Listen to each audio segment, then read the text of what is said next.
తెలంగాణ రాష్ట్రంలో ఆర్టీసీని వెంటనే ప్రభుత్వంలో విలీనం చేయాలని, పెండింగ్లో ఉన్న 2 పీఆర్సీలను వెంటనే ప్రకటించాలని సిఐటియు రాష్ట్ర ప్రధాన కార్యదర్శి పాలడుగు భాస్కర్ డిమాండ్ చేశారు.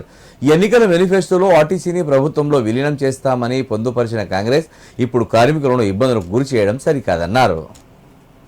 తమ సమస్యల పరిష్కారం కోసం సిద్దిపేట బస్ డిపో వద్ద ఆర్టీసీ కార్మికులు చేస్తున్న సమ్మెలో సిఐటియు రాష్ట్ర ప్రధాన కార్యదర్శి పాలడుగు భాస్కర్ పాల్గొని మాట్లాడారు. కాంగ్రెస్ ప్రభుత్వం ఆర్టీసీ విలీనంపై ఇచ్చిన హామీని విస్మరించిందని ఆరోపించారు. అలాగే యూనియన్లపై నిషేధం విధించి తమ కార్యకలాపాలకు అడ్డుపడుతుందన్నారు. ఇప్పటికైనా ఎన్నికలకు ముందు ఇచ్చిన హామీ ప్రకారం ఆర్టీసీ ప్రభుత్వంలో విలీనం చేయాలని, తమ 32 డిమాండ్లను నెరవేర్చాలని డిమాండ్ చేశారు. లేని పక్షంలో పోరాటం ఉధృతం చేస్తామని హెచ్చరించారు. కార్యక్రమంలో సిఐటియు నాయకులు గోపాలస్వామి, రవి, ఆర్టీసీ కార్మికులు పాల్గొన్నారు.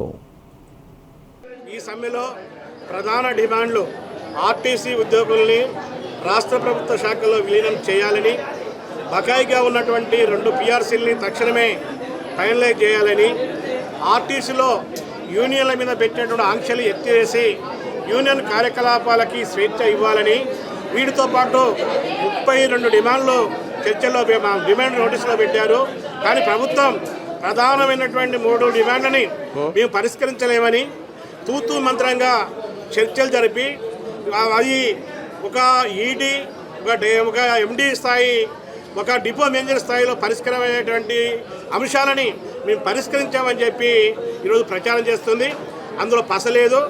ఈ సమస్యలను పరిష్కరించడం కోసం ఒక కమిటీ వేస్తామని, 4 వారాల్లో రిపోర్ట్ ఇస్తుందని చెప్పి ఈరోజు ప్రచారం చేసుకుంటున్నారు. ఈ సమస్యలు ఇప్పటికీ కాదు, ఎన్నికల ముందే ఎన్నికల మేనిఫెస్టోలో వాళ్ళు పెట్టినాయే. పక్క రాష్ట్రంలో విలీనమైనటువంటిది ఆంధ్రప్రదేశ్లో అయ్యింది. అక్కడ రిపోర్ట్ తెప్పించుకుంటే సరిపోతుంది. సహజంగానే ఉద్యోగులకి ప్రతి 5 సంవత్సరాలకు ఒకసారి పీఆర్సీ ఇవ్వాలి. 15 సంవత్సరాల్లో అంటే 3 పీఆర్సీ రావాలి. 12 సంవత్సరాలు దాటింది తెలంగాణ రాష్ట్రం వచ్చి, 2 పీఆర్సీలు బకాయిలో ఉన్నటువంటి పరిస్థితి. వీటిని ఇవ్వాలని చెప్తే ఇవ్వకుండా నాన్సివేసి గత ప్రభుత్వం యూనియన్ల మీద నిర్బంధం పెట్టింది. గత బీఆర్ఎస్ ప్రభుత్వం ఆ నిర్బంధాన్ని కాంగ్రెస్ ప్రభుత్వం ఈరోజు కొనసాగిస్తూ ఉన్నటువంటి పరిస్థితి ఉంది. కాబట్టి ఉద్యోగులందరూ యూనియన్లకు ఖచ్చితంగా, జేఏసీకి ఖచ్చితంగా ఆర్టీసీ యొక్క దుర్మార్గాన్ని ఎండగడుతూ ఆర్టీసీ పరిరక్షణ, ప్రజా రవాణాని మెరుగుపరచాలనేటువంటి డిమాండ్ మీద సమ్మె జరుగుతుంది. ఇప్పుడు ఈరోజు సమ్మె విరమిస్తేనే చర్చలని చెప్పి పొన్నం ప్రభాకర్ గారు అంటున్నారు. ఇది మంచి పద్ధతి కాదు. ఆయన వాదన విడ్డూరంగా ఉంది.